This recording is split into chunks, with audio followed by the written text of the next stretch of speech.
If you're new to the Momcozy Mobile Style wearable breast pump, then stick around as this video is for you. In this video, I am going to walk you through all the different parts that make up the mobile style pump, as well as how to assemble it and how to use the Momcozy Mobile Style pump. So let's get started. I have this one which I have already disassembled for you so we can take a look at all the different parts that make up this pump. So to start with, you have your pump motor. Now this is the brains of your breast pump. This is what creates and drives the suction and helps you to extract your breast milk. You have your collection cup. Now this is 6 ounces or 180 millimeters. This is where all your milk is collected. You have a diaphragm, a duckbill valve, which opens and closes, as well as your flange. And this also has your connector attached to it. So what I love about this pump is, as you can see, there are actually very minimal parts. I will also include, it does come with a flange lid, which I do love for storing. We can talk about that a tiny little bit later. Okay, so how does the Mum Style wearable breast pump go back together? You are going to want to take your diaphragm and it simply slides into the connector at the back. There is only one way that this is going to work, so you can see that it is quite obvious, and you're just going to want to push that down to make sure that you have a secure seal. Then right at the back here, you have your spot for your duckbill valve. Again, that simply just pushes over, and again, you're just going to want to make sure that that is a nice firm seal.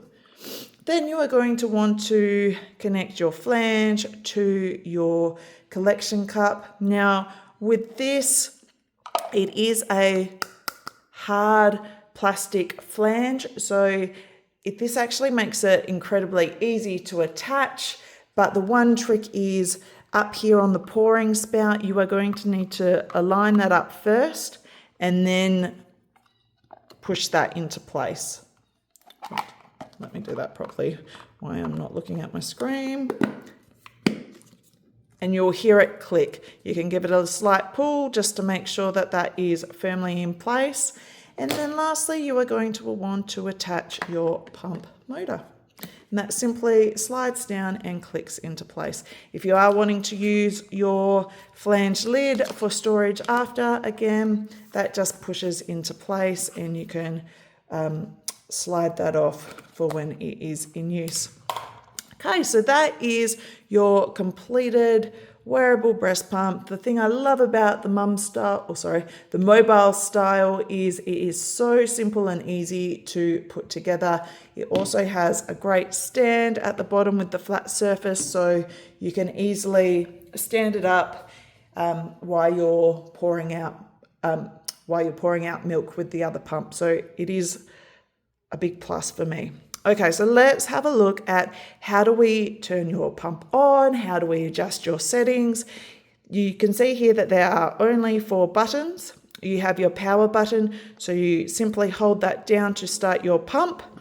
You then have this button here, which is for your modes. So you can see that there are 2, a love heart and a teardrop. So the love heart is for your stimulation. So you want to initially, for around the first 2 minutes, have your stimulation mode activated. Now this will help initiate your letdown.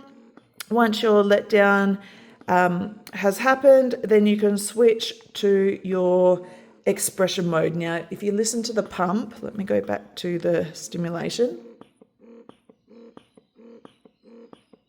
You can hear they are quite short, sharp suctions. And if I switch over to the expression, they are quite long drawn out, and that's for sucking out your milk once that letdown is in place. You can also press this button a third time and have the love heart and the teardrop, which is now your mixed mode.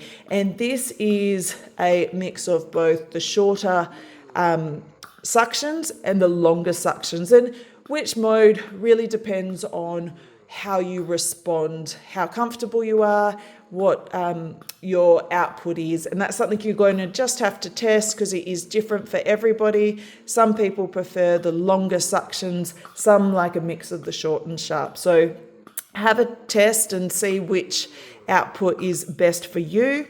While you are on this, you can also adjust your suction strength. So it starts at 1 and goes all the way up to level 9.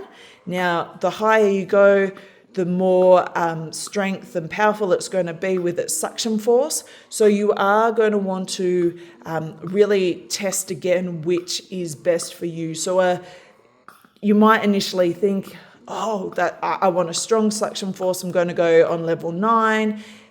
Most people might find that a bit uncomfortable. I highly recommend for those that are brand new to pumping that you start on a level 2 or a level 3. Gauge how that is feeling for you. Is it comfortable? Do you think that you could go a little bit stronger? If not, then stick with the lower levels. Comfort is such a big part of your output as well. So, but if you're finding that you're quite fine, test going up slowly and seeing how you're feeling as well. Take note of what your output is, how comfortable you're feeling. Now, comfort is also a thing that we need to discuss. One more thing before we go into that. If you want to pause your session at all, you can press the power button once and it will pause your session. You simply press that again and excuse me, your session will continue. You can also see here that you have a timer that is going along, and after 1 minute this light LED backing will turn off. This is great for nighttime pumping, so you're not going to be distracted by the light. Also great just for that added distraction. If you want that light to come back on at any time, you can just tap one of the buttons and it will come on. Also on the LED screen is your battery charge life. Okay, so let's turn that off for a second and let's talk flanges. So I do have a separate video for how to choose your correct flange. In your kit, you will also get this really handy nipple measuring tool. So I highly recommend checking out that video if you are brand new to pumping and you're not sure on your flange size. But again, flange sizes are really critical when it comes to your comfort. Too big or too small, it's going to be really uncomfortable and potentially damaging. So, and it will affect your output. So again, you really want to make sure you've got the right flange size. Now, this comes as a standard 24 millimeter. If you do need to reduce the size, I love that Momcozy have included these flange inserts. Now, your sizing will be written on this, I believe. Hold on, get my eyes. Yep, right here, you can see that this is a 19 millimeter. If you need to reduce your 24 millimeter down, for example, to the 19 millimeter, you simply grab your flange insert and push it into your flange. You want to make sure that it's nice and firm and secure. And that now has reduced your flange down to a 19 millimeter. And then when you go to clean it, you can simply remove it and make sure that part gets cleaned as well.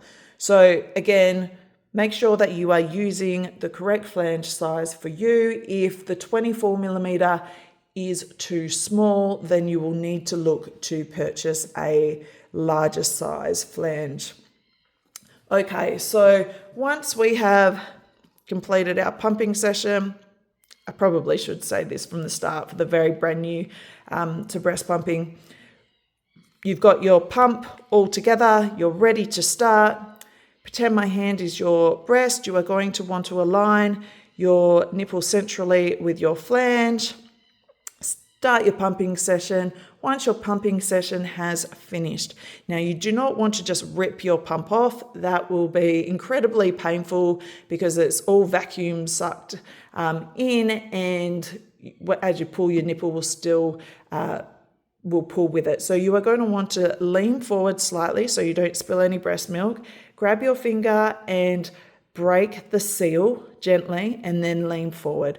Once you have detached your pump, you can simply pop it down while you are removing the other one. When you are ready to pour your breast milk into your container, remove the pump. Now, these are on quite firm, which is what you want. So you remove your pump, pop that to the side, and then you can see up the top here is your pouring spout. Ensure that you keep your flange on for this, otherwise it will potentially get quite messy, and simply pour that into your container. All right, so once we have emptied our pump, we have removed our pump motor. Now, this is not to be washed or come in contact with the water or submerged into the water. If it does need a clean, grab a dry cloth, slightly damp if you have any marks, but generally just a dry cloth, and give it a wipe down. It does say clearly on here not to, oh no, that's when detaching, but there is a note in the instructions not to get that too wet. Then we are going to want to pull our pump apart. Make sure that you pull all your pieces off. Again, make sure if you have a flange insert that also is removed from your flange.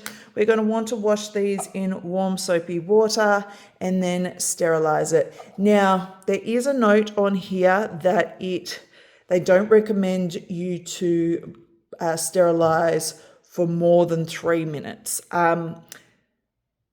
Definitely something to consider, but prolonged boiling can accelerate the aging of your parts. So that is something to keep in mind.